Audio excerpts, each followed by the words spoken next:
Howdy folks, Dr. Rob with Paragon Performance Physical Therapy here. So today I want to show you a video that I recorded for a previous YouTube channel about why active interventions are more effective than passive interventions, and why if you really want to recover from your injuries, active interventions are the gold standard. Anyway, that's enough from me. Rob, take it away. Ladies and gentlemen, my name is Rob. Welcome back to The Savage Body. Today I want to talk to you about why passive interventions like massage, ultrasound, joint manipulations, and needling are like putting band-aids on bullet holes, and if your goal is recovery or boosting your performance, active interventions are the name of the game. Well, what are active and passive interventions?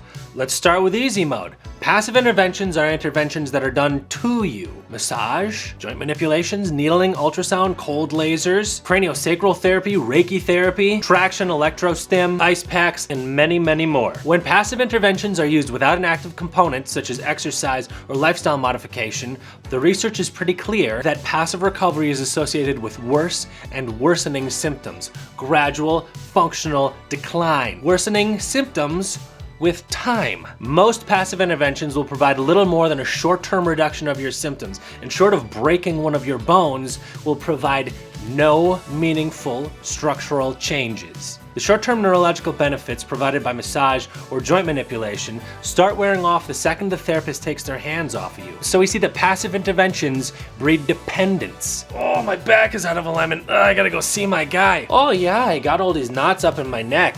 I better go see my guy if I want that fixed. My chakras have become disentangled. I better go see my guy. You go in and you see your guy and you feel amazing. And then a couple days or a couple of weeks later, gotta go see your guy again, don't ya? Teach a man to fish and you'll feed him for life. Sell a man a fish.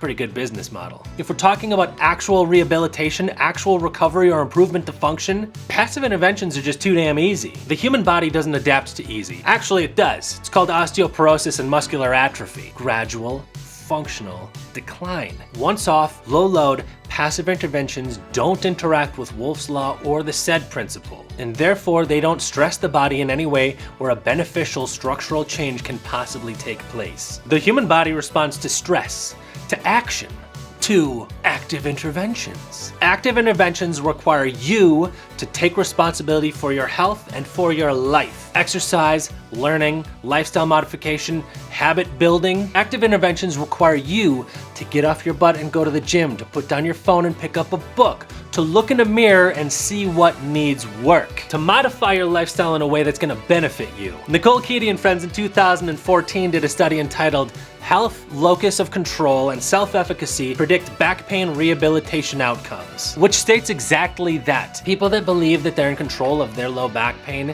gain control of their back pain. I've worked with a number of spinal cord injury patients, which is one of the worst injuries you could possibly imagine.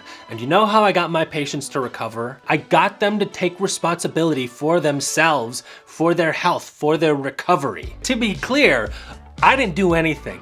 They did it all. All I said was, what are you gonna do? Take control of it. This is your back. This is your back.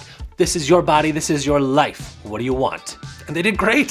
One of them's he's like a professional artist slash author slash industrial tycoon guy. He's just killing it. It's doing so awesome. Low back pain is a great example to use here because there's a ton of research out on active interventions in low back pain. Whether you're recovering from a spinal injury as seen in Tim and McGregor's studies, or simply have chronic low back pain, if you choose the active path instead of the passive path, your recovery will be greater and your life will be that much richer. And it doesn't take much to start making improvements. Anderson et al. In 2011 showed that as little as 2 minutes of daily progressive resistance training for the neck can significantly reduce neck pain and tenderness in healthy adults that have had neck and shoulder pain for years. I had mentioned the SAID principle earlier, which stands for specific adaptations to impose demands, which means that your body will physically adapt to the stresses that you place upon it. Demand strength and you grow in strength. Demand mobility and you will grow in mobility. Demand balance, you will grow in balance. As you're making these demands, you're communicating to your body that these movements and these activities are safe. You can reprogram your nervous system to look at a previously painful movement or position or activity as fine.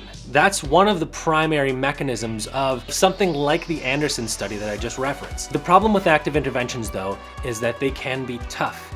They require you to stay on top of the horse, and when you fall off the horse, to get back on the horse. But here's the deal, things don't get better without work, and it's gonna be the work that saves you.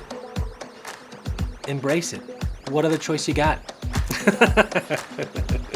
Remember, I'm here in my office all day, every day. If you have questions, comments, you can drop them down below, you can send me a message, you can send me an email. This is probably not your first day on the internet. You know what to do. And that's all I got.